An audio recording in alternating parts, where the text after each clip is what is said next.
चल रहा था वो शांतिपूर्वक तरीके से चल रहा था, तो हम लोग जो ज्ञापन देंगे, ज्ञापन देने के बाद कार्यक्रम के समापन करेंगे। कोई भी बैरिकेड की तरफ नहीं जाएगा, पुलिस प्रशासन की तरफ धक्का मुक्की करने नहीं जाएगा। दिल्ली में प्रोटेस्ट खत्म होने के बाद क्यों एक नया प्रोटेस्ट शुरू हो गया, क्या इनकी मांग है और क्यों ये यहाँ जुटे और कितनी संख्या में जुटे और क्या क्या मांग थी, आइए जानते हैं इस रिपोर्ट में।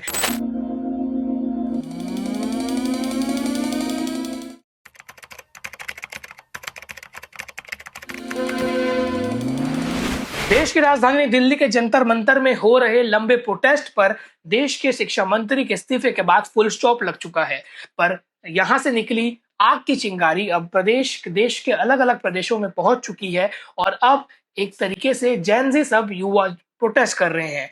पहले भी रायपुर के डॉक्टर अंबेडकर चौक यानी कि घड़ी चौक पर ये प्रोटेस्ट हुआ था और समर्थन किया गया था, और आज फिर से यानी कि 26 जुलाई दिन रविवार के दिन जेनजी और कुछ युवा और साथ ही पॉलिटिकल पार्टी यानी कि एनएसयूआई के युवा भी जुटे और उन्होंने कुछ मांग रखी है। आखिर रायपुर में अचानक दिल्ली में प्रोटेस्ट खत्म होने के बाद क्यों एक नया प्रोटेस्ट शुरू हो गया, क्या इनकी मांग है और क्यों ये यहाँ जुटे और कितनी संख्या में जुटे और क्या क्या मांग थी, आइए जानते हैं इस रिपोर्ट में। नमस्कार, मेरा नाम लाभेश है और आप भिलाई टाइम्स देख रहे हैं। दरअसल राजधानी रायपुर के घड़ी चौक यानी कि डॉक्टर भीमराव अंबेडकर चौक में आज सैकड़ों की संख्या में कई युवा जुटे हैं। इनमें जो ज्यादातर थे वो जेनजी कह सकते हैं आप, यानी कि 1997 से 2013 के बीच जन्मे वो बच्चे जो अपने हक की लड़ाई के लिए सड़क पर आ चुके हैं।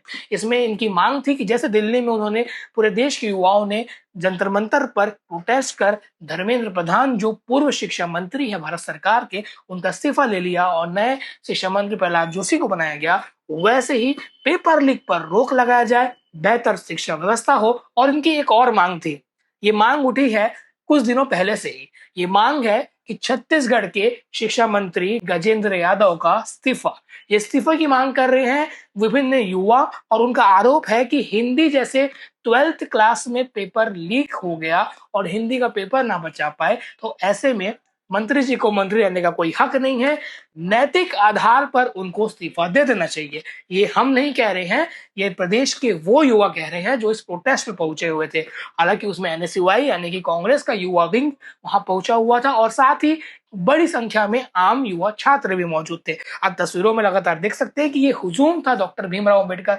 चौक जो घड़ी चौक भी है, और वहां नारेबाजी और इस्तीफे की मांग और साथ ही पेपर लीक पर रोक लगना चाहिए और प्रदेश का जितने भी पढ़ाई की व्यवस्था है वो बेहतर हो, ऐसी उनकी मांग थी। कुछ बिंदु बनाया गया है उनके प्रेस विज्ञप्ति में, मैं आपको बता देता हूँ। रीनेट से जुड़ी छात्र हरिका राव नायडू के परिवार को उचित मुआवजा एवं न्याय प्रदान किया जाए। हालांकि ये देश में भी इसकी मांग उठी है और सरकार मान चुकी है।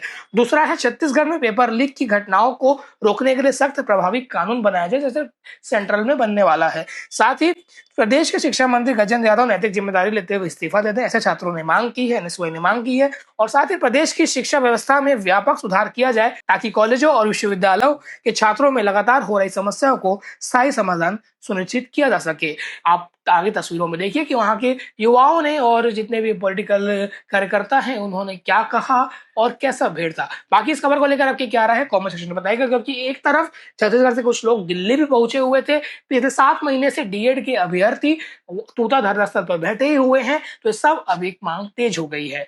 आप अपनी राय कमेंट सेक्शन में बताइएगा। शुक्रिया, मैं नागेश।